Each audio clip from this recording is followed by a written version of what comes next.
Robyn Faith Walsh, welcome to the podcast. Thanks for having me. It's really great to be here. So, what is Gnosticism in most general terms? Well, it's usually used in reference to this idea of some kind of special knowledge or special wisdom. So when we hear it within scholarship or in reference to ancient texts, it is generally speaking of kind of two categories of things. One are texts that didn't make it into the canon. Sometimes those tend to get referred to in a shorthand as Gnostic texts. But also any texts that deviate somewhat from the expected narrative storytelling of Jesus and the kind of biography you get from the canonical Gospels. So often you'll have Jesus as more of a character among other sort of, let's call them esoteric characters in a story. Maybe you'll have references to sort of embodied principles like the Logos, the Word, or Sophia, wisdom, and Jesus is kind of one among many supernatural beings in this kind of prism of one kind of creation perspective and so forth. That kind of, I would say, portrayal of Jesus, or that kind of interpretation of the story of Jesus or a Christian message, can sometimes be referred to as Gnostic, again, because it's giving you a different perspective and a different kind of knowledge. However, I'm not sure that term always holds up for these texts, but maybe you're going to ask me about that. So, well, I was going to say there is a need to disambiguate this term because it's often used with a very specific set of doctrines and portrayals of Christianity in mind. Right. But the term Gnosticism, as you've just articulated, it seems to be a catch-all term for everything and version of Christianity or book that didn't make it into the New Testament. And these are just Gnostic. But then it's not very helpful because there could be a huge range of diversity among that which is not in the New Testament. So is Gnosticism still a contentful or helpful term in that case? Well, I mean, to give you some context, I was a student of Karen King at one point, and I was actually in her seminar when she wrote the book, What is Gnosticism? So I'm putting my bias right out there on the table because my training, and I think she was right, theoretically, when I was working with her on this, in that book, which must have come out like 20 years ago with Harvard University Press, again, titled What is Gnosticism? She really goes after the term. And I think for the reasons that you're indicating here, which is that when a term applies to everything, it almost applies to nothing. You'll notice when I started kind of awkwardly describing what Gnosticism is, I struggle a little bit because I have to go for kind of like the most obscure aspects of a text that would seem as unusual as possible when compared to the canonical Gospels. When you also sometimes see included in this category of Gnostic, which maybe non-canonical would be better in some cases, texts like Thomas, which has, it does offer special wisdom. It does make that promise. It has more confusing kinds of sayings in it, for sure. I'm not discounting that. But it was also a gospel that we know circulated pretty widely. It was already known by some of the church fathers. It wasn't that special. It wasn't that secret. I think some people even include texts like the Infancy Gospel of Thomas, which is one of my favorite non-canonical texts. And there's really nothing so extraordinary about that text either, in terms of any kind of bizarre characters or twists and turns, right? So this idea of Gnostic, you're right. I think it can be overused a little bit, and so I would be in the category of scholars who would like to see more precision in how we imagine the world around those texts. So, what would you call then that group of early Christians who affirmed the beliefs that are called Gnostic? It seems to me that there was such a group, right? There seems to be this emphasis on secret knowledge revealed by Jesus after his resurrection. There's an emphasis on the value of the spiritual and the relative lack of value of the material world and the material body, and that the way to salvation is through this secret knowledge. I mean, I've read that those are themes of Gnosticism. So what would you say about that? Is there a group of Christians that affirm those things, and what would we call them? So we had a quick chat before we went live where I told you I'm going to quickly become annoying in this conversation. And the reason I said that is because all of those things you just said, I also think are in the canonical gospels. But I Okay. don't think they're often read that way. Now, there are certainly scholars who do read them that way. There's plenty of scholarship. This is not novel that recognize, for example, the middle Platonic elements that are major features of the canonical gospels, but they Okay. have not been continually read or wielded that way. There's also special knowledge that Jesus gives in the canonical gospels. I mean, he still speaks in parables at times. He still will say that, only so many people will be able to hear and understand this thing I'm about to say, right? Those same elements are also in the canonical gospels. It just depends on where you want to foreground your emphasis. Okay. So for me, I tend to have a couple of hesitations in terms of defining any kind of Gnostic community. My first is that I think regional variation and authorial choice doesn't necessarily mean that there is some kind of community perspective that I can necessarily ascribe to, again, like an imagined group around a particular text. That goes for the canonical gospels too. I think any of these writings, you have to really be careful about how you imagine the social world around them. So that's really, I guess that would be really the main thing that I would say. And then secondarily, but related to that, is the tendency to imagine a community for every single text. Which is also something we briefly talked about before we started. I think there are reasons to hesitate there too, not because I don't think that authors of the so-called Gnostic Gospels necessarily were acting as like lone rangers, like I don't think that they were on their own necessarily. They had some kind of social network that motivated them to write these stories down. I'm not saying they're not in Right. collaboration, but the way that we have a tendency to really populate the early Christian landscape according to these texts, I think is something we need to look at. So instead of necessarily Gnostic groups, I would just call these all early Christian, potentially early Christian groups, or Okay. reflections of variations, whether we want to use the word theology or whatever, but variations on storytelling, knowledge about Jesus, and how that story and that character, that figure is being sort of wielded in different contexts. Okay. So it may be more helpful than to just talk about the non-canonical gospels, and instead of trying to group them together under one broader theological label, it's just let's talk about the gospels and the writings that didn't make it into the New Testament. Is that But I also know some people don't like to foreground non-canonical. See, I get right? so annoying so quick, um, because just to point out the problem with it, if you start talking about non-canonical, it makes the canonical normative, which Yes. on one you might say, well, yeah, right, like they are normative because they're the ones that were, the best preserved, circulated, they're part of the canon, and so forth. I mean, those are just the obvious points. But then, you're still kind of downgrading the non-canonical in that Yes. case, or these alternative texts or these alternative perspectives. And, again, depending on your interest, that might not be what you want to do. So Right. the terminology gets tricky quick. Right. And here the canon and the canonical text that refers to the text of the New Testament, the 27 books of the New Testament. Is that right? Yeah, yeah. So canon refers to the New Testament itself. Just to be clear, that canon took centuries to develop. So I think sometimes we have a perspective like, well, that was the canon, as if it magically sorted itself like in the second century or the fourth century or something. That definitely Mm. wasn't the case. It is the case that the four gospels that are the most familiar to most people, Mark, Matthew, Luke, John, they were generally circulating in some form or another or in some combination. Sometimes they were even harmonized Hmm. together in certain ways.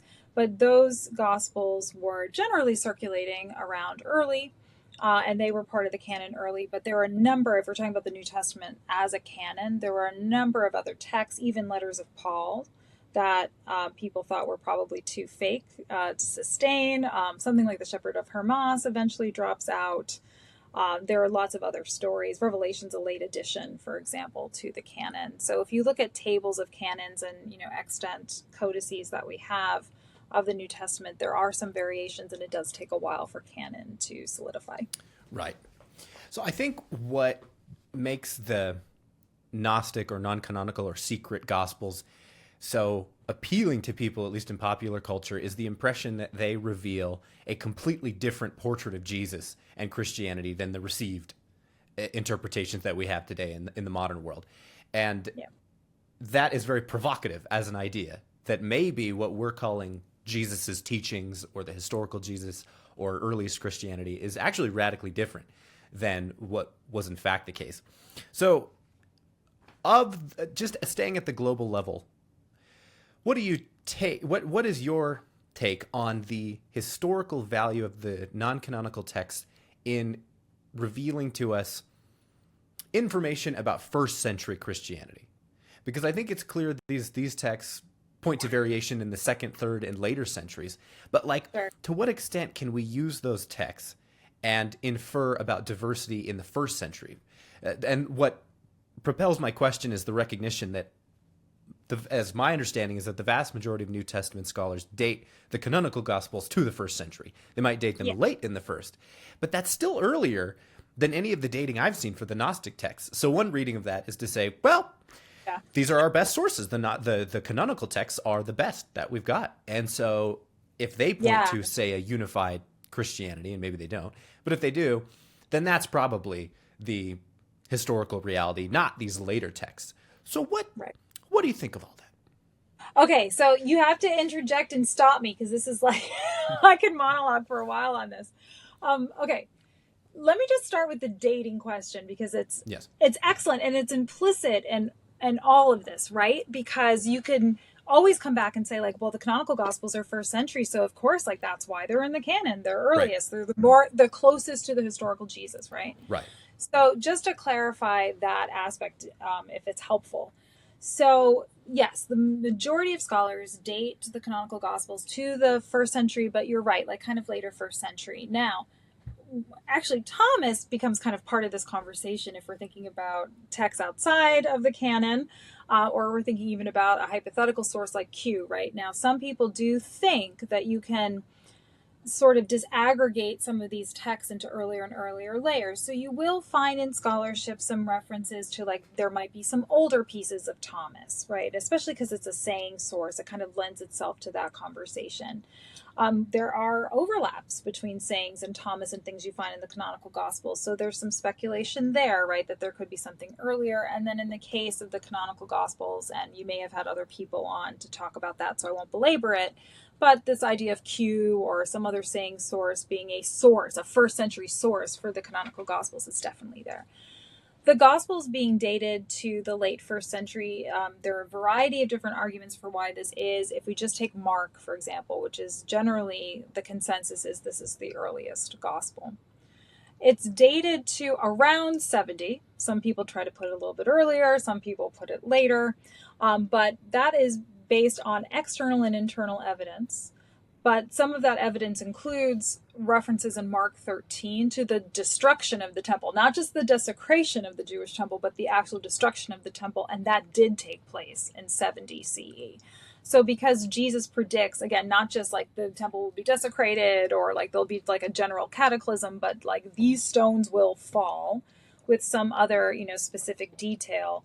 That has been a clue among some others for people that this must have been written after the fact. And then I've also written about, you only have Paul before the fall of the temple reliably. And so something about that Jewish war may have motivated the writing of the Gospels, whether you want to say it's because of preserving a memory tradition about the historical Jesus, or whether it's because that kind of rupture created a motivation for wanting a biography of Jesus, or just Christianity has grown at that point and, gone throughout the diaspora or diversified enough around the Mediterranean that made some sense as a next step, because Paul certainly cares much more about Christ than he does about the historical Jesus, right? So there could have been a motivating factor there too. But that's where most scholars date the Gospels, 70 and later. In terms of the physical objects that we have, the extant pieces of papyri and codices, like the actual physical copies of the New Testament, those are quite late. And in fact, even like second century at best, right? And even those copies are sometimes contested. You're not really getting a full canon of texts and like a codice until fourth century, maybe. There's actually no physical text from the first century. People try to find scraps from Oxyrhynchus or other places, and on the basis of, paleography, so like handwriting or other technologies, try to date them, but they're always contested. The best you could do is probably second century. So there has been a movement in scholarship lately, in mainstream biblical scholarship, New Testament scholarship, to say, maybe they are second century. Maybe we have been pushing the needle a little bit too far into the first for reasons that have to do with our desire to be able to say more about the first century. So I give you that long story just as a caution to say that while I think scholarship does have a majority opinion, and I tend to side with the majority opinion on this just because many people have worked on it and it makes some sense, right? You do have church fathers talking about the Gospels, by the second century, right? So it makes some sense. But I think there are good reasons to at least be open-minded about how we do that dating. So with that, when you turn to something like Thomas or other special, Gnostic Gospels, it kind of changes the landscape a little, right? Because now it's a little bit more of this amalgam of different perspectives on a tradition that, or, this Christ following that has started kind of making inroads around the Roman Empire and around the ancient Mediterranean, but then taking on different features. And so that's why before I mentioned kind of regional variations, I think that that's one thing for us to factor into, like different geographical regions that have, a different kind of approach to Roman religion itself might take a different approach to how they're going to write a story of Jesus. And for me, that's a little bit more of an effective way to think about these things. I don't know if that helps. Is there anything that you want me to clarify there, or? Well, no, I think that's very helpful. I think it might be good to talk about specifics, to talk about a few of these non-canonical texts and see what patterns might emerge. Yeah. I think, actually, do you mind? Oh, no, go ahead. Oh, no, what were we going to say? Well, I was going to say the other thing I like to factor into all of this, because you were saying, what does it reveal to us about, the first century potentially? Right. The one I thought of is really odd, which is back to the infancy gospel of Thomas. This is going to seem really strange. Okay. But so the infancy gospel of Thomas, do you know that one? Only from the table of contents on Bart Ehrman's Lost Scriptures. That's where I know. So let me just tell you quickly what that one's about. There's not so much secret knowledge in this one, but it's essentially when I teach it, I actually use Super Baby comics from the 1950s, which was Superman as a baby. Okay. Because what happens is Jesus is born to Mary and Joseph, but he's born with his powers. So he's an infant that has all of the Jesus powers from the get-go. And so because he lacks the maturation to wield these powers like responsibly, when a playmate bumps into him, walking down the street, he zaps him dead because he's pissed off, because he's a little evil baby Jesus. Yeah. And he keeps basically knocking off kids in the neighborhood who piss him off. Joseph will try to reprimand him and he'll be like, "You're not my real dad." And they try to send him to school, but he's like a jerk to the teacher. He's completely ungovernable as a child. Is this the infancy gospel of Thomas, or is this baby Superman? It's the infancy gospel of Thomas, but it's exactly the same. Oh, wow. Okay. As baby Superman, because the Super Baby comics is the same thing. It's evil little super baby who you piss him off and he destroys the bridge in the center of town. Right. He's got his dog, right. Okay. It's essentially the same story. So the way infancy Thomas goes, just to give you the quick sketch, is that one kid falls off a roof in town and dies. And the whole town just blames Jesus. Oh, it's that Jesus kid again, killing another kid during a play date. But he was framed, right? It's a frame up. He didn't really do it. So he gets offended, oh my God, everybody thinks that I'm truly evil. So he basically turns and he turns for good. Then all of a sudden you have the echoes of the traditional Jesus story, right? He starts helping Joseph out at work. Like, he helps multiply the wheat. Like a kid gets bitten by a snake and he heals it. Like, you start to see the Jesus story, like, go in the direction that you expect it to. So the reason I like this story a lot is because it's sort of,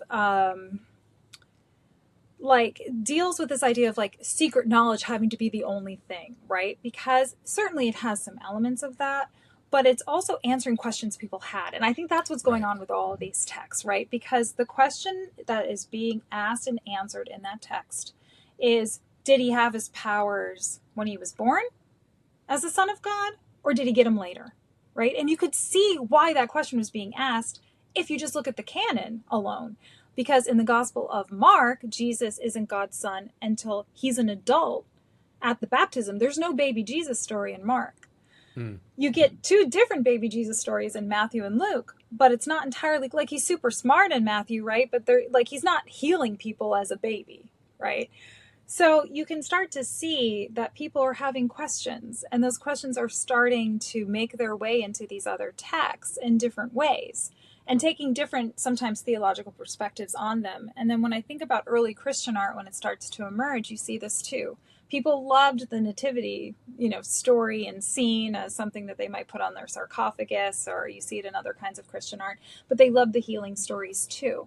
So you start to see how, again, all of this storytelling is going on, and it gives me an idea of what's going on maybe down on the ground in terms of, again, the questions people are asking, and they're willing to have some fun with it, right? They're not tied, because we have such this strong perspective on canon. They're not tied to the same obligations that we feel are necessary for telling that Jesus story.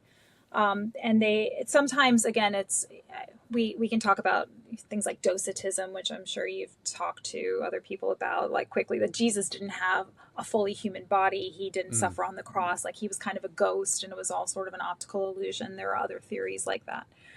So there are different theological statements. I'm not saying that it's just a free-for-all. There's clearly different perspectives people took theologically in the 2nd century and later. But I think viewing these texts in a way that shows how much people are trying to engage, but also engage in ways that they find generative and interesting, it really comes through with these texts. So there's no question about a historical tradition lying behind the infancy gospel, right? My impression is that that's probably just a made-up story from the 2nd century, or do some scholars contend that we might have like traditional older material coming to us through that gospel? Like baby Jesus was evil, like right? It was an oral like tradition? Actual recollections. Oh God, I would love that. That would be fantastic. I think what it is there is a long tradition outside of Christianity. So just kind of in, the ancient Mediterranean world, when you write a biography of a hallowed figure, a important statesman, a hero, an emperor, Alexander the Great, somebody like that, or like the birth narrative of, somebody who's going to become a god. Usually they have some kind of extraordinary childhood like this. Alexander the Great's actually a good example. He's smarter. These kids are always smarter than their teacher. They always have some kind of special skill set. They can always do something the grown-ups can't. Right, okay. So that was a very, very common motif. They're kind of like little adults. So kind of like the wise child is the terminology we sometimes hear. So I think that it's a combination of answering a theological question, filling in a gap that is not covered, by the canonical material alone. You get a sense of the questions people are asking, and then the writer who writes it engages within a particular genre and practice that was acknowledged and recognized and expected in antiquity, and they move forward, apace. But does that fact speak to the potential historical credibility of the canonical Gospels? It seems to me that they begin to look remarkably constrained and reserved when compared against certain Gnostic texts, like the infancy Gospel. They don't give you these really interesting and bizarre stories about a miracle performing evil baby Jesus. Their accounts of the early life of Jesus are either non-existent or conservative by comparison. And I also think about, as a similar point, like the names attached to the canonical Gospels. they're not claiming to have been written by the figures you think they would have been written by if they were just being made up out of whole cloth. Like you have among the Gnostic texts, the Gospel of Peter, the Gospel of Thomas, key figures Judas, among Mary, Jesus' disciples. Exactly. Whereas in the canonical case, my understanding is that they don't officially have names attached to them, but what follows from the tradition is like Luke, a companion of Paul, or Mark, not one of the 12 disciples. And even Matthew was the previously tax collecting disciple of Jesus. So these aren't exactly like the figures you would have thought that if these gospels were being made up, that they wouldn't have attached those names to them. Really should have been like John, Paul, Ringo, George, instead you've got like Brian Epstein, right? Right. So what do you make of that broad set of considerations? Oh, it's a really interesting question. So this whole idea of, how do these names get associated? There's, of course, a church tradition about, as you referenced, like with Luke, that he's Paul's companion. It does give kind of a depth of association, the names. Mark, for example, because we were just talking about Mark, is supposed to have been Peter's scribe. So these are actually like Peter's memories, and Mark is writing them down. It does feel a little like grasping at straws, though. I agree with you. And it would have been much simpler to, have some argument over this could be the Gospel of Peter. Why not? Right. Or the Gospel of Paul. Why don't they just put, Paul wasn't there, but you know what I mean? Like you could have put a much better known name. Probably if we were just accepting the anonymity theory and that these are later attributions, which, there's no reason. The story behind this is the reason people think the Gospels were originally anonymous is that the church fathers would talk about them, but not generally be like, and so the Gospel of Matthew says, blah, blah, blah, blah. But when they cite these Gospels that are to become the canonical Gospels, we can tell which one they're talking about in retrospect, right? So people think the names were added later. And in Greek, the word is kata, so like according to. So, according to these different testimonies of these different figures, Mark, Matthew, Luke, John.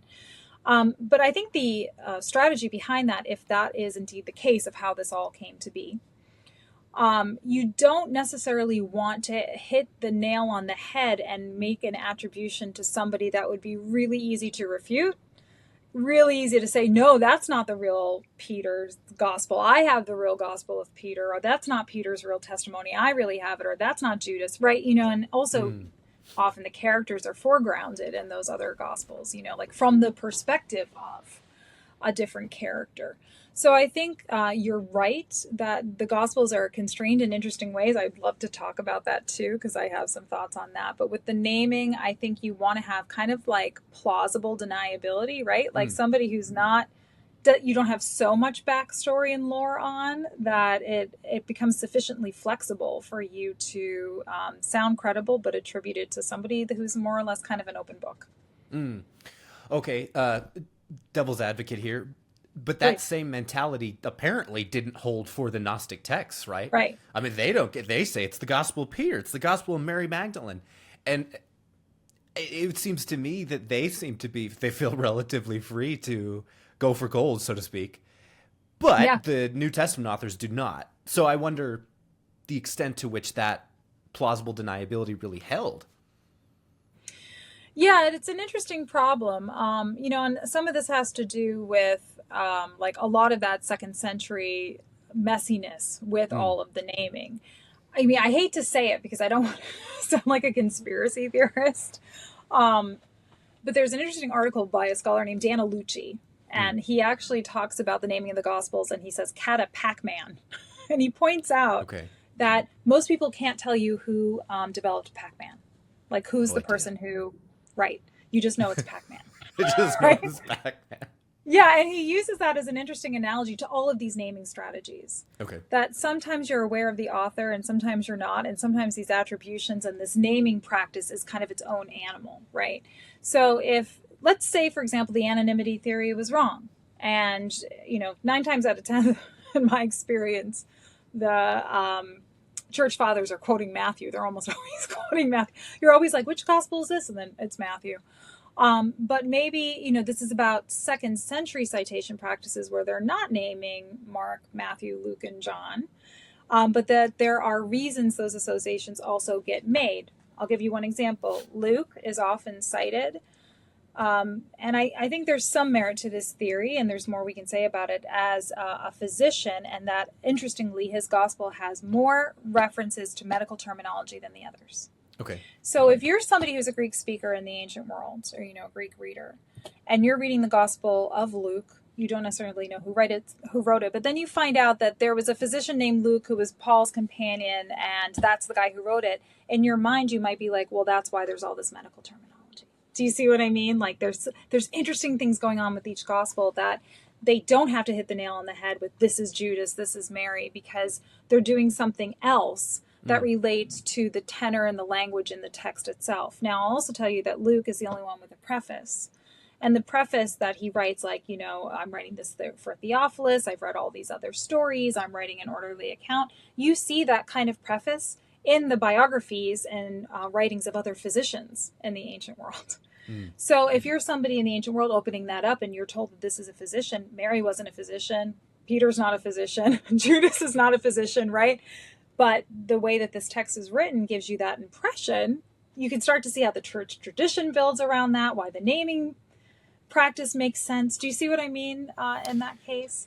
So the idea would be that the names the specific names that we have now came to be attached to these gospels because they cohered best with the content of the gospels? Possibly, or other kinds of, most of this seems to have been 2nd century. So other things are going on in the 2nd century that made this sensible as a practice. And so that's just one thing that I can think of as an explanation. Mark is often, people will say that the sentence structure makes you suspicious, like maybe there was a Hebrew original, and that this is a translation into Greek, but there are just as many Latinisms in Mark. And so Mark comes to be associated with Rome. Who else is associated with Rome? Peter is supposed to have died in Rome. So then all of a sudden you start to say like, oh, well, this was somebody, we know Peter was illiterate, so this had to be somebody who was associated with Peter, right? So because we see a lot of like Latinisms in the Greek. Just like throwing that out there as one way to imagine why this might have happened this way. I wonder, though, couldn't you infer in the other direction with maybe a bit more plausibility that the reason that Luke's gospel is filled with medical terminology is because it was written by a medical professional, and that in Mark's case, the reason that you have, for instance, like what I've been told is like simpler Greek construction behind the gospel is because it was written by someone who didn't have like command of classical Greek. Sure. And perhaps its association with Rome comes from the fact that it was written by someone who was associated with Peter in Rome. You see what I mean? Wouldn't that be a more, I guess, sympathetic interpretation of those correlations? Is that it's worked for 2,000 years within the church. Right. Yeah. Right. No, it has certainly worked. And it is the case, somebody, I can just like tell you a quick personal story. Like I sometimes spend a part of the spring doing research in the classics library. So I was reading I was reading a lot of Lucian and some other stuff. And, it's like both in Latin and Greek, actually, a bunch of different texts. And I went back to the New Testament for something. I was looking at something, I think it was even in Luke. And it looks so bad by comparison. And I spent most of my career being like, no, like they're just as good. And they're just a different kind of writing. But when you're, somebody in classics and you're accustomed to like the artfulness of, Attic Greek, and then you clunk into Koine Greek. So Koine means common. When you clunk into the Koine Greek and you see like a much simpler structure, as you mentioned, and sort of like, it seems less developed in some ways, I guess, or not a lot of like connecting clauses and things like that. It can look a little odd, but it might just be, this is Koine Greek. It's not aspiring to this high level of Greek that you see with these other kinds of writings. And so what I find really interesting about it is that this tells us something about how potentially people in the diaspora were writing Koine Greek, which I think is undervalued in many cases, because I would love to go back to that constraint question too at some point, but it is the case that even if the sentence structure is maybe a little bit more limited, kind of like the Greek novel or something, the story is still incredible and artful and complex and captivating, but we're almost desensitized to it, where Right. the Gnostic seems like so compelling because it's like got women turning into trees and weird mirroring of like the material and immaterial world. But I promise you, if you go back to the canonical gospels and you just even view, like, you look for Platonism, you're going to find it. It is all there. I mean, Jesus is performing miracles left and right. His teachings are very imbued in Stoic and Platonic philosophy, but they've been interpreted and translated and reinterpreted the canon for 2,000 years. And like, we now no longer understand what the word like spirit meant in a first century, second century, middle Platonic context. That's almost completely lost to us. But if you reintroduce that into the canon, it actually makes a lot more sense than just using the word spirit. And you start to see that the non-canonical, outside the canon texts are much closer to the canon than we give them credit for. So let's get specific. Probably the most well-known and potentially historical of the non-canonical texts is the Gospel of Thomas. Obviously, correct me if I'm wrong. But what can you tell us about the Gospel of Thomas? It's a sayings gospel. I've heard that it's a collection of 100. I mean, I know this part. It's a collection of 114 relatively independent sayings of Jesus, and for that reason, it most closely resembles the hypothetical source lying behind the shared material of Luke and Matthew, so-called Q, the Q source. And so some scholars have suggested for that reason that the Gospel of Thomas might be quite old and older in its traditions anyway than the canonical text, because it resembles Q, the source behind the Gospels. So with that setup, what can you tell us about Thomas? Oh gosh, that was a setup. There's a lot to say. So Thomas was, just to be clear, was known. It's not like it was found in Nag Hammadi in the Coptic, and then everyone was like, huzzah, like a brand new God, like Right. Irenaeus and people had talked about it. Okay. we were generally aware that it existed. So it was just kind of cool to find it. And then it turns out we had pieces of it elsewhere, like in Greek, but we just didn't know that's what it was, right? Because like it was a scrap of a piece of paper instead of papyrus, instead of like the whole thing. Like the nice thing about Nag Hammadi is you got like a whole like stack of more or less complete documents, right? Okay. So Thomas, you're right, is what we would call a saying source. 114 sayings.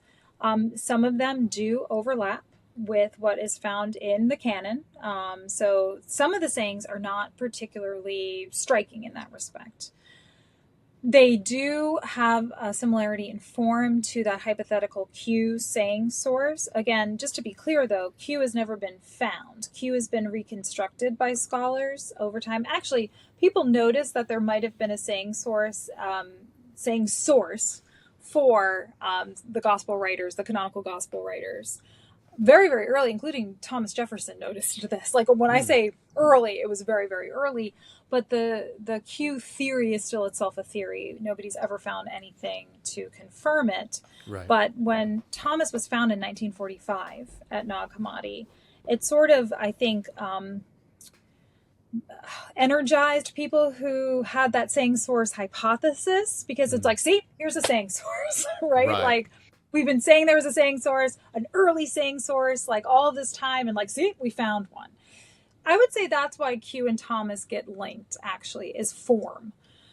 Other than that, there's not a lot to merit the connection beyond what I've already referenced in terms of some sayings of Thomas resemble what's going on in the Gospels. Like, okay. So yeah. So then, of course, if there was a Q, there would be overlap there too. But I'm not impressed. I don't know. Okay. Let me think of another way. Let me think of another way of saying it. I don't know that it necessarily means that Thomas is super early. Okay. Now, some interesting things about Thomas are that it does say at the very beginning, like, these are the sayings of Jesus. Anybody who can figure out some of these will never taste death, or something along, like one of those traditional formulas. Some scholars have noted that it is possible that these are not all just Jesus's sayings. sayings. So I just want to point that out, that there have been some scholars, including, I think, Claire Rothschild has argued this. I've alluded to it in some of my published work, but I've never really gone down the rabbit hole, that it's possible some of these things could be from John the Baptist too, which is kind of its own interesting problem. Or some Q sayings as well could be possibly John the Baptist. So there's some speculation out there about some of those issues. And, I might be misattributing. Claire might have been talking more about Q than Thomas, so I reserve the right to be wrong about that. But just to let you know that there have been some scholarly debates about, like, is it possible to imagine this isn't all Jesus? But I think Thomas, for the most part, mainstream scholarship says it's all Jesus's sayings. The sayings that are probably the ones that people would classify as Gnostic, that seem outside of the realm of what you would expect to find, obviously, in the canon, but also in something like Q, are sayings like 114, actually. That's the easiest one to think of because it's the very last one. And in it, Jesus is with some of the disciples, and he says that because, this is just a paraphrase, but that because Mary is a woman, she's not worthy of life. But if she's able to turn herself into a male, Right. like you males, and he's talking to the other disciples, any woman who's able to turn herself into a male like you males will, achieve the kingdom of heaven or something along those lines, right? But he basically makes that indication that a woman has to turn herself into a man. Right. So when people talk about Gnostic, hidden knowledge, if you hear that teaching, there are a couple things that come to mind for you, I'm sure. One is, what? Like, Right. what in the world does that mean? That doesn't sound like my Jesus. No. Like that sounds way out there. What is he even talking about? Oh, there must be a secret behind all of this that is like, super deep, and it's all metaphorical, and this is the secret knowledge. There must be a group, there's a secret group. You can see how quickly that snowballs, right? I can tell you what I think that means if you want. Yeah, sure. Okay, and it's not so secret. This is just like, another theory. But it was the case in antiquity that gender wasn't so much a binary. It was kind of a sliding scale. Men were perfect, the ideal, human being, and women were considered more or less imperfect men. So men were, associated with wisdom, and they were temperamentally warm, and they were bounded was the term that was sometimes used, as opposed to women who were temperamentally cold and leaky and, kind of emotional, like the usual stereotypes, right? But it was the case that there, Nag Hammadi, I think generally scholarship accepts that cache of texts might have been hidden because there was a nearby monastery. And there was a long tradition of, aesthetic practices, people being like monks and nuns, out, especially also in the desert too. There's a whole tradition of desert mothers is what they're called. And there's a figure in the Acts of Paul named Thecla who also gets associated with this. But it was the case that if you were living a monastic life as a woman, that if you were denying yourself adequate food, water, you would lose your sex characteristics as a female. You would lose your breasts, your hips, your menstruation. And so there is a tradition of women, Christian practitioners, women who lived this kind of monastic life, being mistaken as men, by the time they die. And it's only addressing their bodies at death that you realize that they're a woman. So the idea of a woman being able to turn herself into a male in a context in which this text was found near an ancient monastery, right? You start to see like how that's not so secret after all, right? Right. Like right. that kind of makes sense for the time, the place where you found it. It's not, I don't want to say it's not deep. It's pretty deep, but you can start to see if that's correct, then that's where maybe that particular saying is supplied to Jesus as a reflection of that perspective. So you don't think the Gospel of Thomas presents us with a different picture of the historical Jesus that is in competition with the canonical Gospels?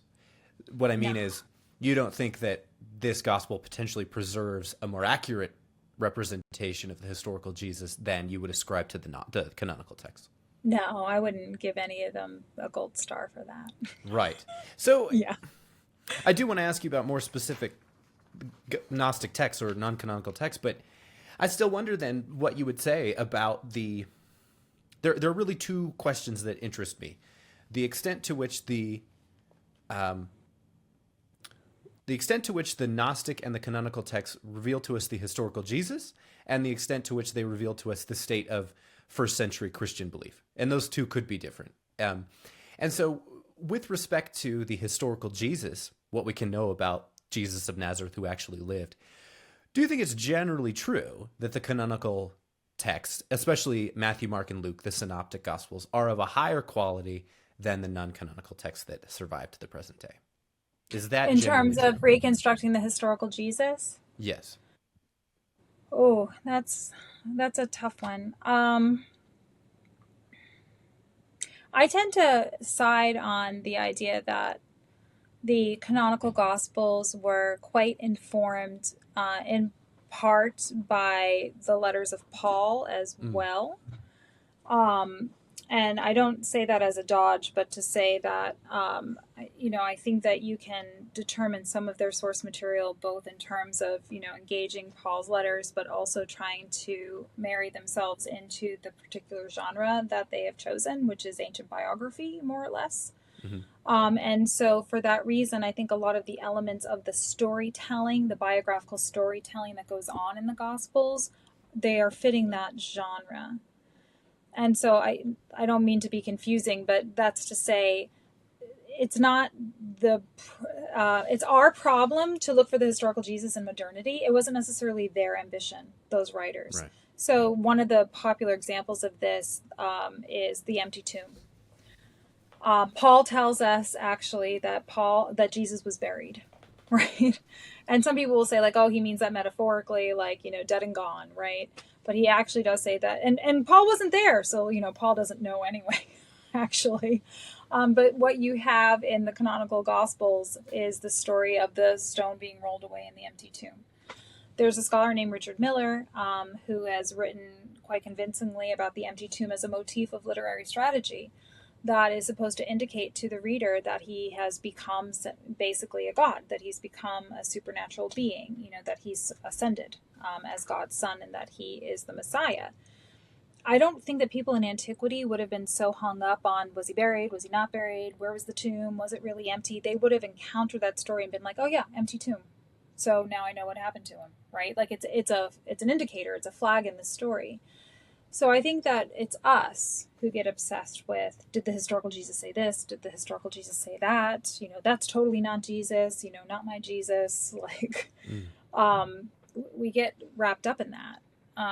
But I think that we have to remember that these were storytellers who were writing within an established genre. And so some of the things we encounter there, could they be true? Yes. But they could also be just part of how those stories were traditionally told in antiquity in the first century. And again, that obsession with what is historical seems a more modern concern to me than an ancient one. Does that make sense? It does. So then shifting to that second question, these gospels are interesting. The texts more generally, even the non-canonical texts, the epistles, the Acts of the Apostles, they're interesting because many of them are strikingly different in their apparent theology than what you'd find in the New Testament. So the second question is, to what extent do these non-canonical texts suggest that there was diversity among earliest or first century Christian belief? If you're a modern day Christian, you want to think that your theological beliefs reflect the New Testament, for one thing, and then you want to think that the New Testament reflects earliest Christian belief stemming back to Jesus himself. But at least you want to think that your beliefs are in touch with what Jesus' earliest followers thought. So, to what extent do these non-canonical texts, with their strikingly different portrait, many of them, their strikingly different portrait of Christianity and theology, to what extent does that suggest that what we call New Testament Christianity was just one among many in the first century? Or Is that pretty much right? The New Testament was basically the earliest Christian belief, and then in the 2nd century and onward, that's where you get the splintering and the Right. variation. You see. I do. So one helpful, I always like to give some bibliography along the way because I tend to say some like crazy stuff, and I don't Okay, want good. people to think that I'm like just unhinged. I mean, maybe I am. Um, Aren't we all? but like I read other people, like it's not their fault how I interpret them, but I think it could be helpful. There is a scholar named Keith Hopkins who wrote an Okay. article many years ago called Christian Number and Its Implications, which is kind of interesting for this conversation because he did some hypothetical like number crunching on how many Christians were there at various points in the 1st and 2nd centuries. Like how can we basically estimate population Right. Okay. for Christianity? And it's very based also not only on what we have, but what we don't have. Like if we can imagine a certain number of letters were written in a year between different Christian ecclesia, and most of those are lost, like what would be the, typical population of an ecclesia, a church? So how many people in that family can we imagine? Like it's basically network theory too, right? So it's super helpful because it shows like how in the 1st century, small a percentage of the ancient Roman population would have actually been able to reliably call themselves Christian, or that we might reliably call Christian. And then from there, how do we disaggregate?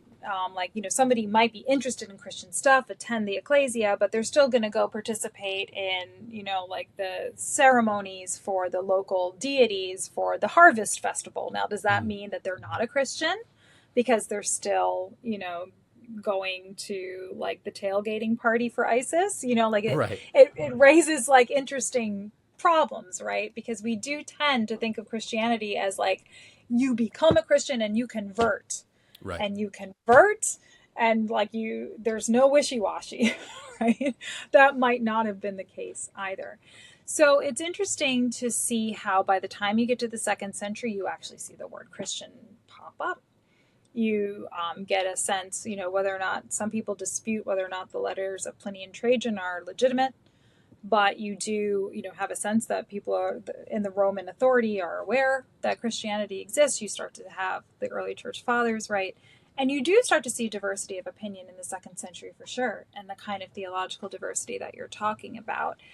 Someone like Marcion comes up, right? And like he becomes like persona non grata. There's all kinds of different interpretations. How much do we listen to Paul? How much do we not listen to Paul?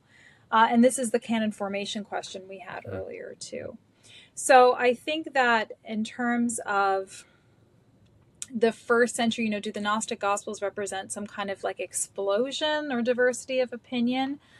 I think it definitely, I'm cautious about ascribing a community to every single text we encounter. Right. Because I think then we have a tendency to maybe overpopulate that imagined Christian landscape.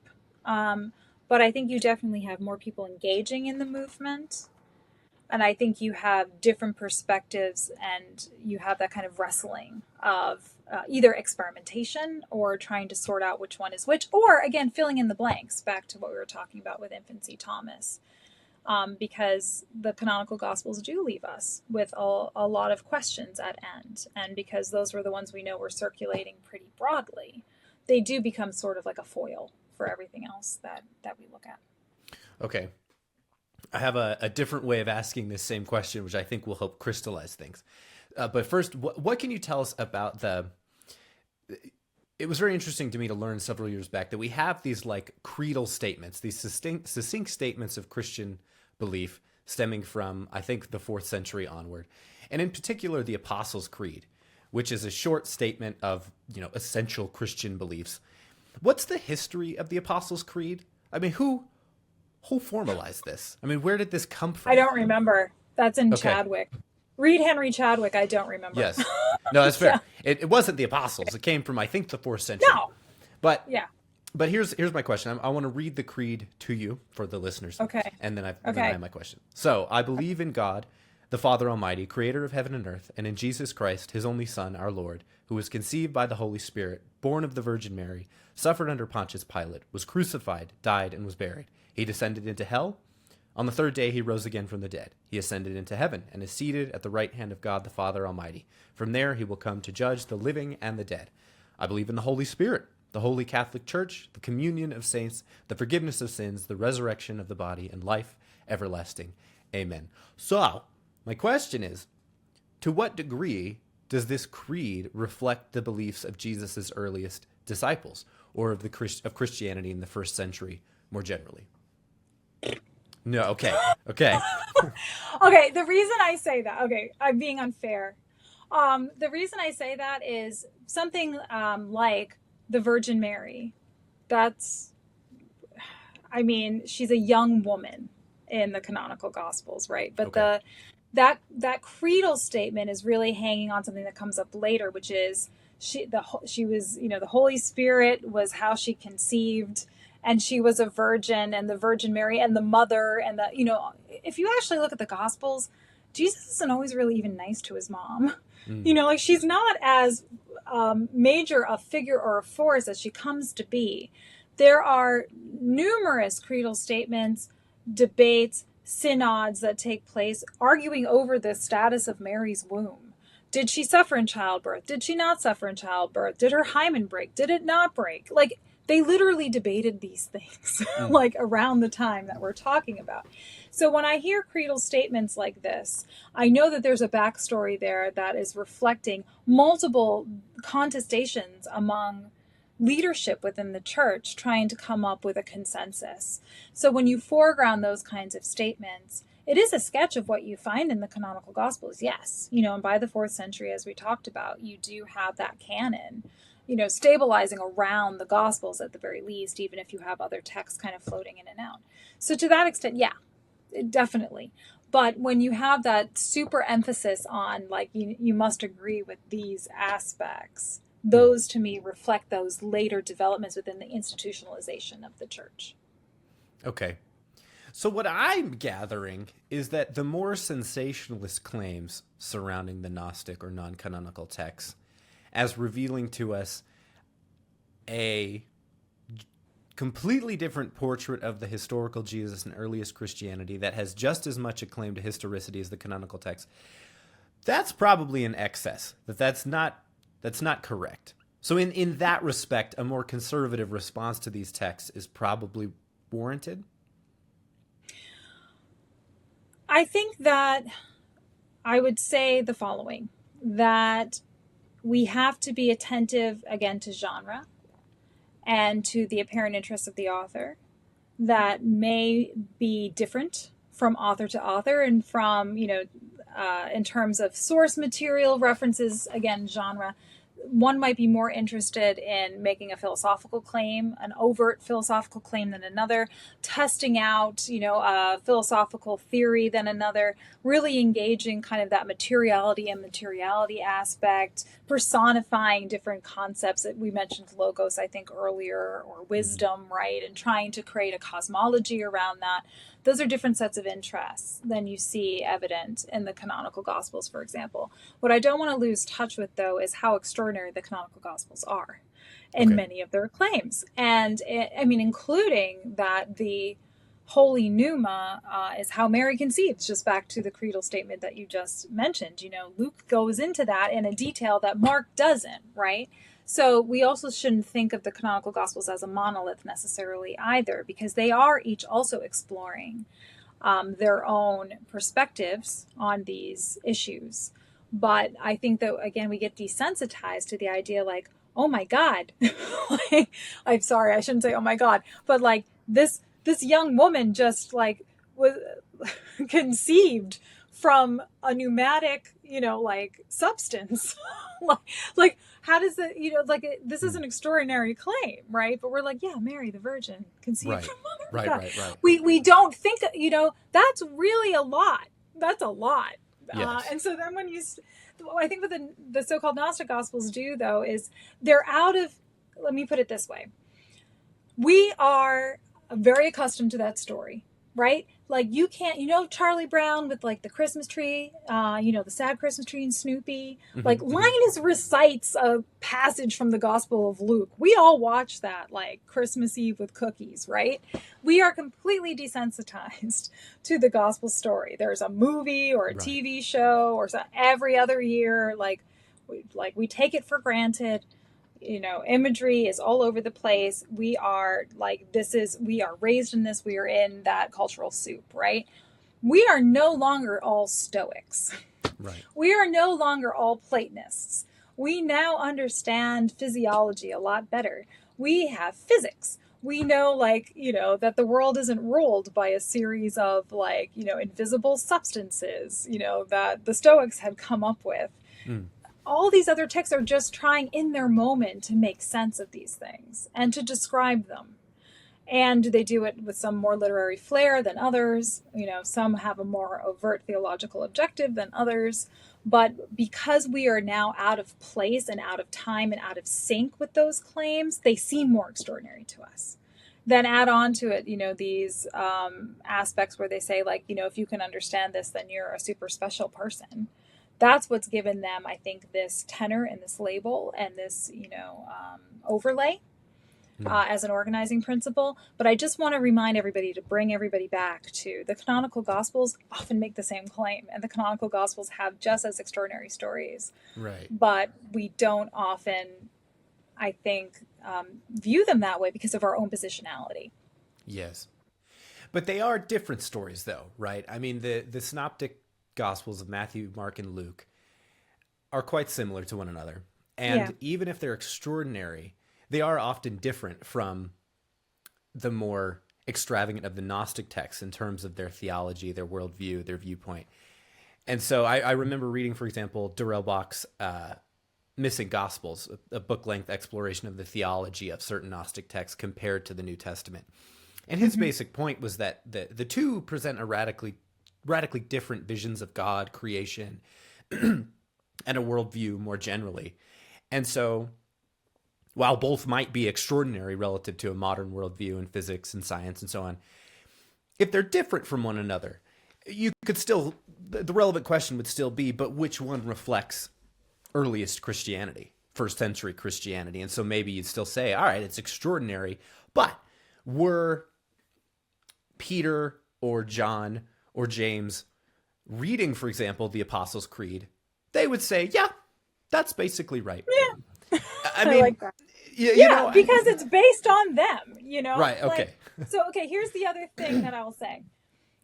Let's go with, kind of thinking about things we've talked about. Let's say the Gospels are indeed a post-war, late first century product.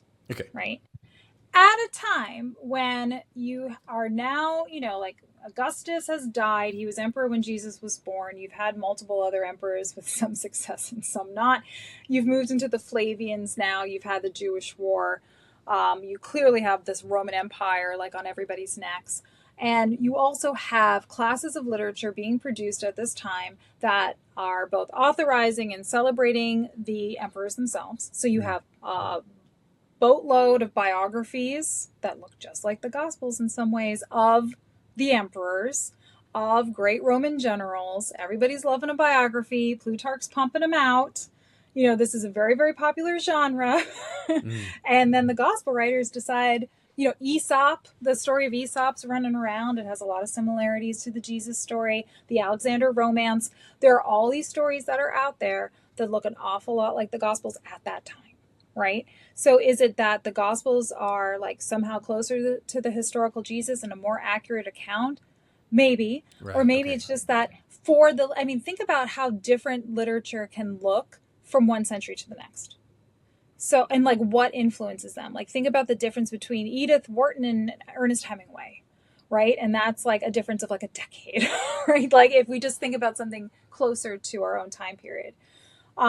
Literature can change a lot in 100 years, in 50 years. So if the Gospel writers are writing a kind of literature that is popular for their time period, that looks a lot like paradoxography, which is also popular in the first century, into the second century, then you start to see stuff that looks like Luke, looks a little bit more like the Greek novel. The Greek novel's becoming really popular by the second century. Do you see what I mean? Genres change, interests change. But yeah, if the canonical Gospels happen to be preserved, happen to be earlier, happen to be cited, they are using the letters of Paul. Paul's the only thing that's floating around. These things start circulating in tandem. Then you start to see a canon develop. Like that makes sense. And it's a pretty simple linear story, right? So then when somebody who has been like reading a lot of Plato, right? And it's from a different region where they have a different kind of set of literary, like access to different kinds of literature, or want to try on something different. They write or they've read the canonical gospels and they're like, what about Judas? What about Mary? What about, any of these other characters, right? They have these questions. What about Jesus's infancy? Then you start to see these other stories develop, but again, they're going to correspond with what's going on regionally, temporally, at their time. So that's how I view that. I think I see what you're getting at, that both the Gnostic texts, or the non-canonical texts, and the canonical Gospels reflect the literary conventions popular at the time. Yeah. Rather than the difference being, and they had different literary conventions. That's the primary explanation for the differences between them, rather than an interest in historicity in one case versus no interest in the other.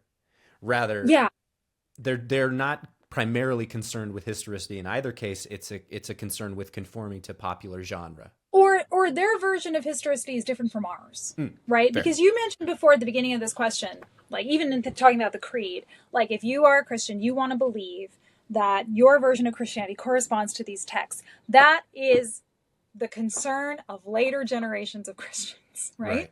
Let's go back again. I mentioned like Paul. Paul was not worried about that, right? Paul was worried about Christ Jesus is coming back any minute.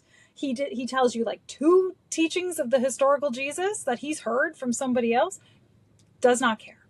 Like that is not his concern, right? So your earliest version, or our earliest version of Christianity, isn't even asking the same questions, right? We ask different questions of these texts and ask them to do different things because of our historical moment and our interests in our time.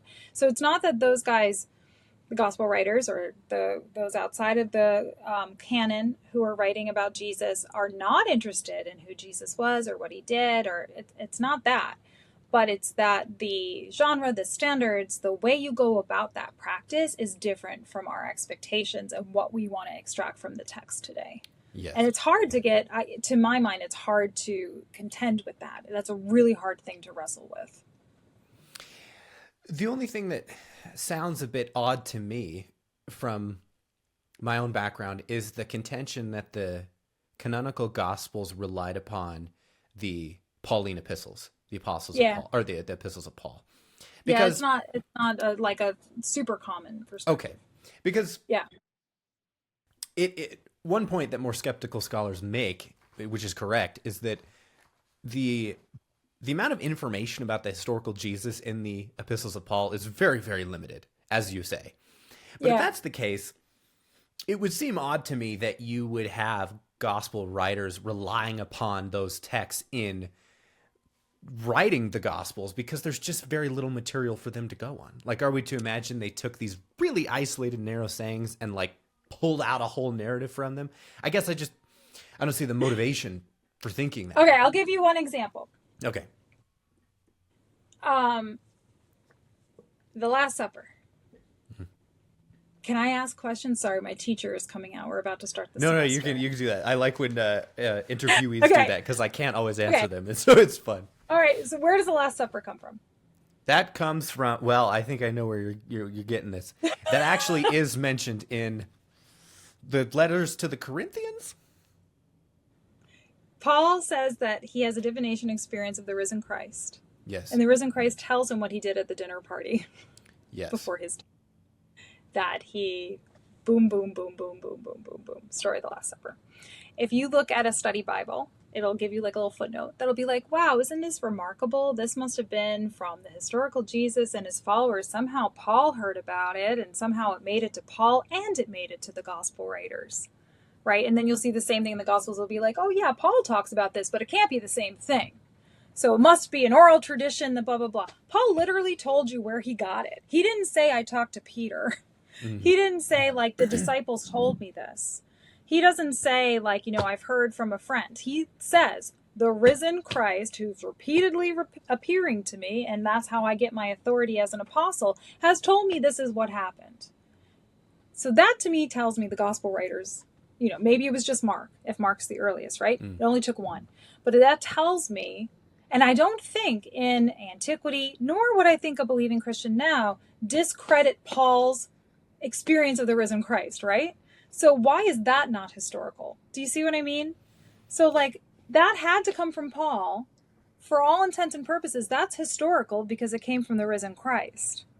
And then it makes its way into the Gospels. So that's why I say I think Paul's a bigger influence on the Gospels than people give credit, because I think we misconstrue, because I think we're more uncomfortable in modernity with the idea that it came from a divination experience than it came from oral tradition. We would be happier that it came from person to person than we just took Paul's testimony on the subject because we know he wasn't there, right?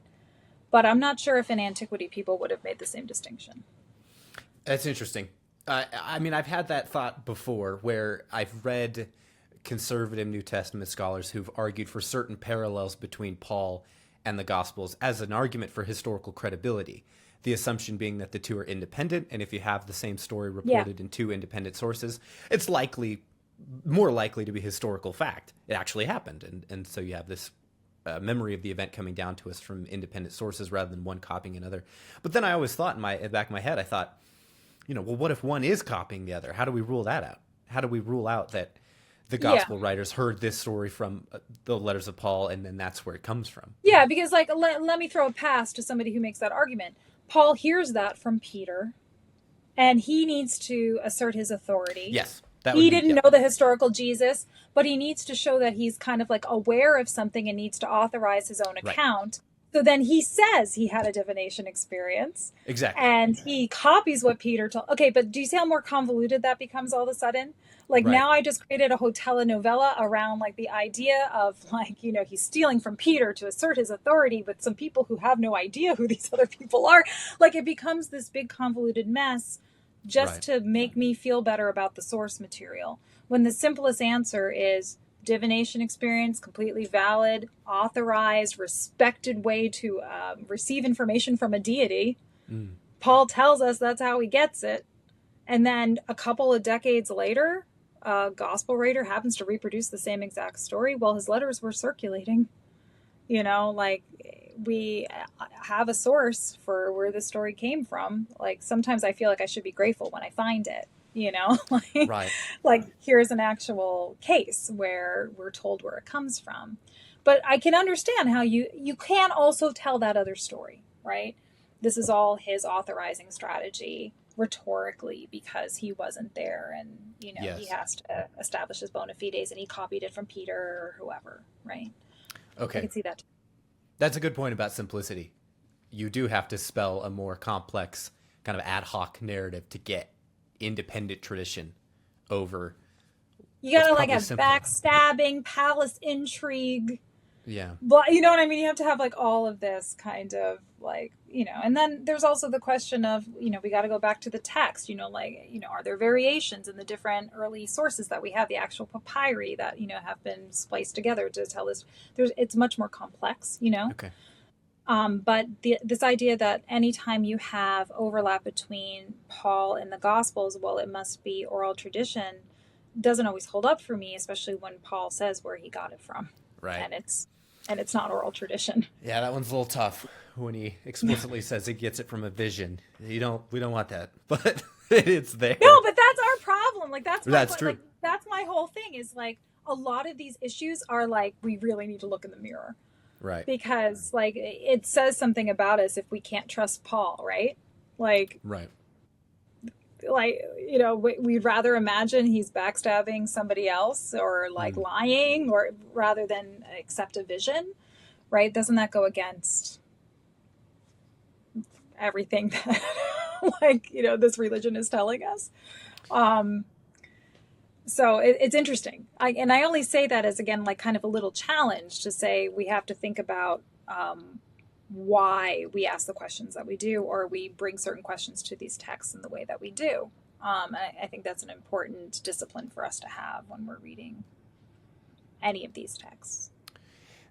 So let me zoom out to a much more general set of questions about the state of New Testament scholarship. So a bit about my background is I grew up a very conservative Christian, but I was always very curious, and that took me into theology, philosophy of religion, and then philosophy more generally. But I've always maintained a keen interest in New Testament studies. However, my understanding of the field is mediated almost entirely by what you would call conservative New Testament scholarship. Those are the books I read, the articles I read, the figures that I listened to. I mean, the very first book I read that got me into it was The Case for Christ by Lee Strobel, which you probably heard of, but and it's a set of interviews with evangelical New Testament scholars. So you are the first non-evangelical New Testament scholar that I have spoken with on the podcast. I haven't spoken to a lot of New Testament scholars, but I think out of 4, you're the only one. So I have to ask, how do I phrase? I think I know what's coming. Among the majority of New Testament scholars, regardless of ideology, what is the perception of recognizably evangelical or conservative scholarship?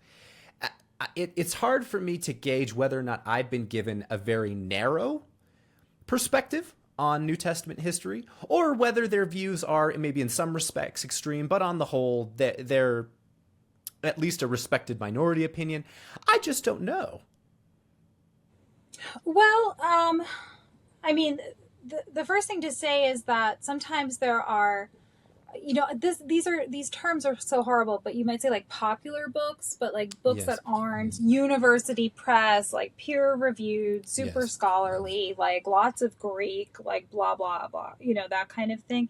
I mean, when you say, like within scholarship, we have our own sets of practices, and they require like that you have to cite peer-reviewed sources and that kind of thing. So a book that comes out, like anything that you would find, I don't know, like at an airport bookstore is not gonna, and I don't mean that pejoratively, like for the kind of scholarship you're talking about, but just to kind of give a visual, right? Like we're talking about books that cost hundreds of dollars, that are like door stops that you have to get at like a university library versus something at a bookstore.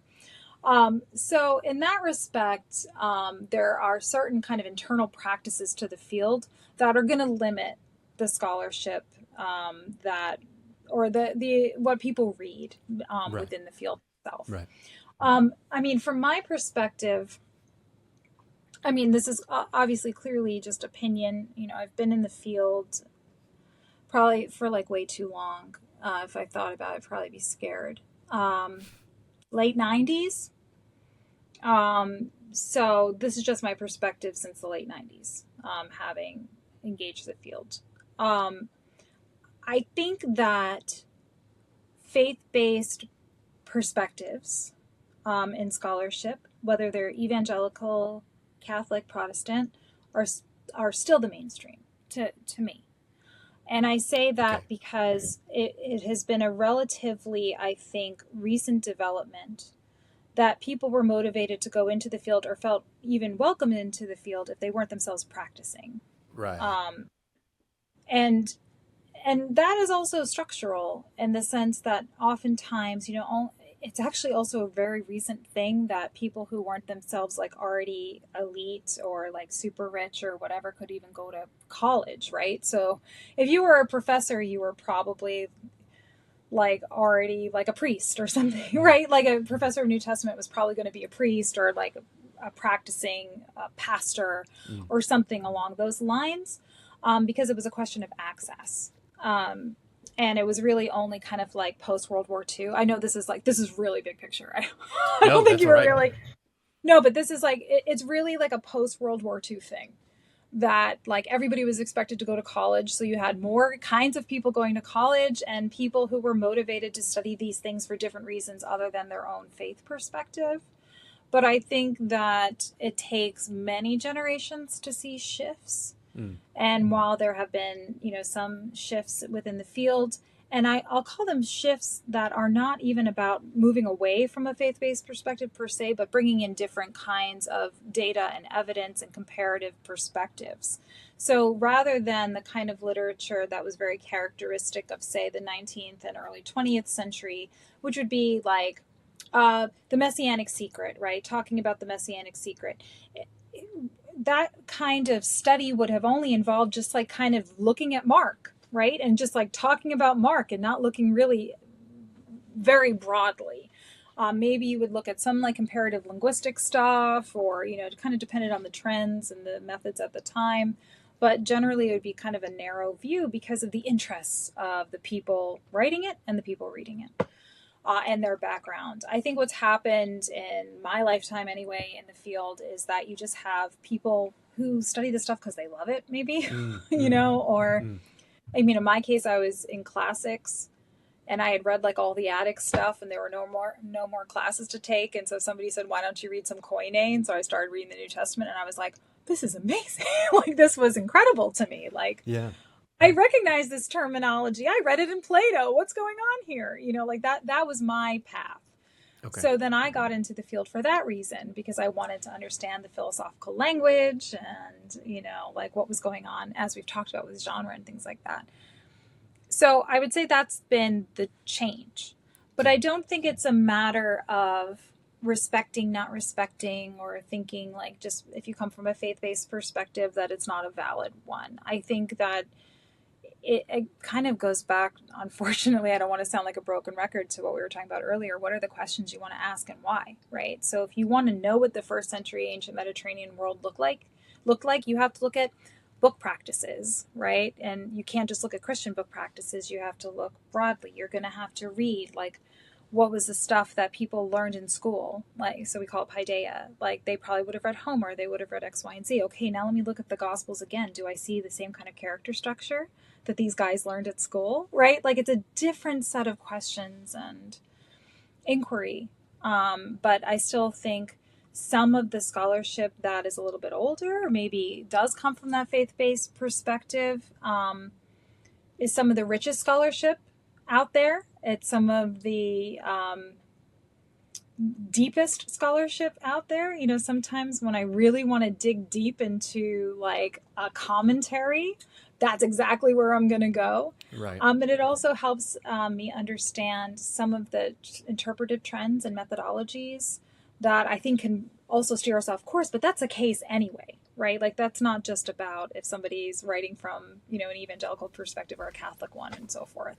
That's just across the board what we should be doing in scholarship to begin with. So my intention isn't to call out anyone specific, but the one to illustrate my point, to make the question more focused, is, for example, like N.T. Wright's The Resurrection of the Son of God. Mm-hmm. I'm curious how that dense, lengthy exploration of the potential historical case for the resurrection of Jesus, how that book is viewed from non-evangelical New Testament historians. They will probably disagree with its conclusions, but do they take it seriously? Yeah, or is N.T. it Wright's dismissed like a major more? dude. No, Okay. he's a major dude. But I would say, like, if I were peer reviewing an art, like, just to like casually give you if I were peer reviewing an article and the only thing someone was citing was N.T. Wright, I would have a problem, not because it's N.T. Wright, but I'd be like, this is 1,000,000 years old. Like, Right, okay. You need some scholarship that's like from, I don't know, the last 5 years. Like, so it's not about, but, you know, there are a lot, again, like, not calling anybody out, but I could think of, you know, scholars who, like Crossan comes to mind, you know, also great guy, right? But, and has wonderful scholarship. You know, I don't, N.T. Wright is like such a staple of the field. I mean, he's one of the foundations. Bultmann, you know, like, you have to know what Bultmann said. Like, there's no way around it, right? There are a lot of figures like that.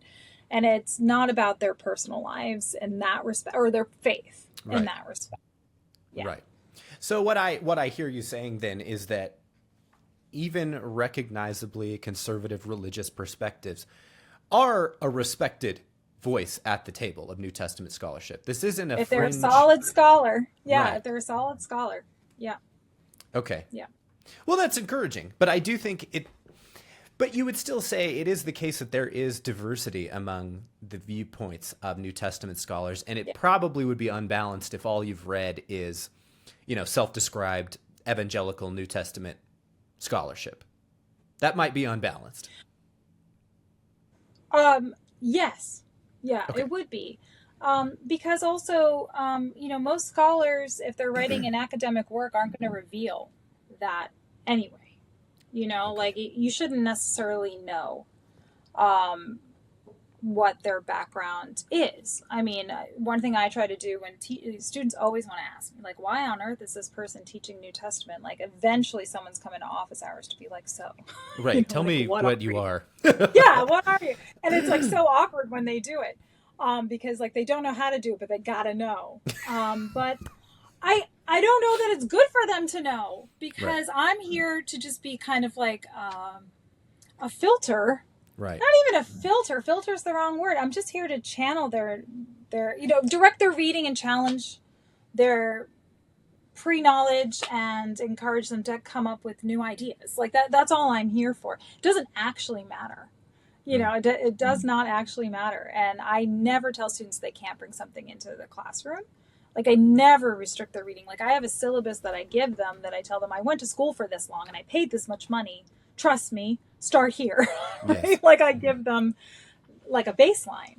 But I've never told a student they can't write a paper on something or read something if it holds up academically. Mm. So for me, it does not matter. It does not matter as long as it's solid scholarship Yes. that's coming from like a serious place of trying to get at certain kinds of questions and answers. That's fine. Yes. And I think that's right, but I can't. I have the same set of concerns about my own area of expertise, which is philosophy of religion. I think many of the same factors you've alluded to about who goes into the field also apply here. Generally, people who devote themselves to the study of religious beliefs, trying to figure out if they're true, they tend to be ones who thought these things were true to begin with. If you're an Yeah. atheist, it's not always as interesting to go into the nuances of philosophical theology and the doctrine of the Trinity and so on. You're not going to do that. But I do worry in either case of philosophy of religion or in a New Testament history, we're all human beings and confirmation bias is a real thing. And my worry is that so much of the scholarship that goes under this name comes from a place of really wanting these conclusions to be true. I mean, if you're committed to a religion, it's really hard to think through objectively, the case for the historical Jesus or the resurrection of Jesus. It's not impossible, but it's hard. And my worry, not necessarily well grounded, but just it's there, is that the scholarship is often driven by that confirmation bias, by that desire for these things to turn out true. And maybe that sort of cuts both ways. Maybe if you're a It committed cuts both atheist, ways. you Yeah. don't want these things to be true because that would be a shift in your worldview. I don't know. I mean, can you speak to that at all? Yeah, I mean, I think it cuts both ways for sure. I never knew what a mythicist was until Mm. until I started doing some interviews because I'm like generally a shy person and I thought it would be good for me. So when I was asked to do a Yes. couple of interviews after my book came out, and people were like, "So what's your perspective on the mythicist position?" I was like, "On the what is this position?" I had no idea, and I had to Mm. like look it up. That to me is kind of like what we're talking about, right? Like really trying hard to prove none of this is, it's like overcorrection in the other I see. direction. And the reason I put it that way is to say, like, the reason I study religion in general, beyond, like my interest in these texts and all of that for the reasons we've talked about, is just because human beings are we're such a mess. We are such a mess. And it's just so interesting to start to try to untangle that because our emotions get involved, our pride gets involved. Like we Yes. have all of these motivating factors that we are either willfully or not willfully, we're blind to. And, these texts, especially texts that we consider sacred, they have such an overwhelming influence on how we live our day-to-day lives. And if we don't even know where they come from, if we don't even know what they originally said, if we don't even know what is motivating them, then that to me is just amazing. But a lot of us are, I mean, I grew up not knowing where these stories came from and hearing them and just going, oh, okay. Mm. Like this must be the way it is. And so I think that giving just any kind of knowledge along these lines is important to have, just so that we can negotiate our lives with a little bit more confidence, Yes. and a little bit more just like security, right? And having a perspective that we feel confident in, especially if we're organizing our lives around it, either in the positive or the negative. So that's why I think that, yeah, overcorrection in either direction is not a good thing. And I Yeah. think, yeah, compassion and empathy and understanding the human condition is where you got to start. Yes. And if you can start there, again, that's why I find it interesting, and especially around something as high stakes as like the Bible. I mean, I don't know how more high stakes it gets than that. Right. Yeah. Right. Well, well put. And your mention of mythicism, the view that Jesus didn't really exist, that reminded me. I have interviewed Richard Carrier, so I was wrong to say that you were the only non-evangelical. He would not qualify as an evangelical, and I have to say that too, because people listening are going to know, like, how did you forget that? So I think that that's a very, very good point, and charitable and fair, and I appreciate the middle ground that it expresses. My thing that I always aim to express as well is that you have to be open to these views being false, but you have to also be open to them being true. I mean, if you're beginning from a place of neutrality, you've got to be willing to think through in either direction. I mean, like, maybe these incredible claims are true. And if you can do that as well as maintaining the real open possibility that they're false, well, then you're off to a good start. If you don't mind me sort of editorializing, it makes me think of a couple of things. One is that when I was writing my first book and I was trying to say, you know, we spend too much time trying to reconstruct early Christian communities. I'm not saying they're not there, Right. but everybody has a different version of what they look like. And maybe we should return back to writing practices and what it took to actually produce a book in antiquity. You know, like, so few people could do it, and it was such a labor intensive process, and here's what went into it. How does that change our perspective? I had to literally keep post-it notes all around my desk reminding myself not to fall into certain kinds of cognitive traps because they were so ingrained. And that doesn't just go for the study of religion or the study of the Bible, or it goes for anything. Like, really try to have a perspective on the things you take for granted. And sometimes you will see that they have been constructed in their own way. And you have to really continually challenge yourself to not fall into those same patterns. So that was one thing that this conversation was reminding me of, that, you know, that wasn't even about faith. That was about just a certain way of viewing the world and having to try to, or interpreting something and having to try to challenge myself. And the other thing is, you know, on this question of like, maybe it's true, maybe it's not true. The one thing I always think is, like, so far nobody knows, because unfortunately by the time you find out, you can't come back. Right?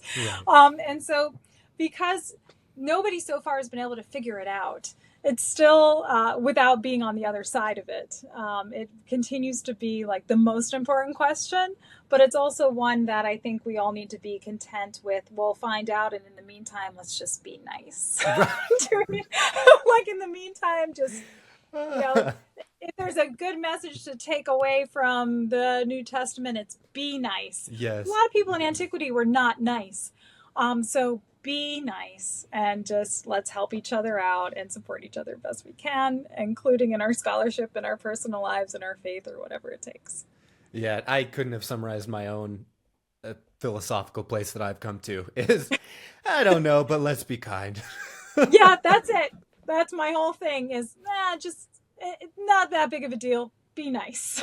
That's my whole life philosophy after decades of studying these texts. Right.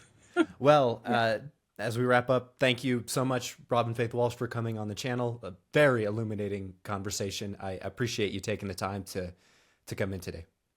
It's always my pleasure. I hope I wasn't too rambling. I've been a teacher for too long. But thank you for having me, and it was my pleasure. Oh, of course. Not at all. So thank you.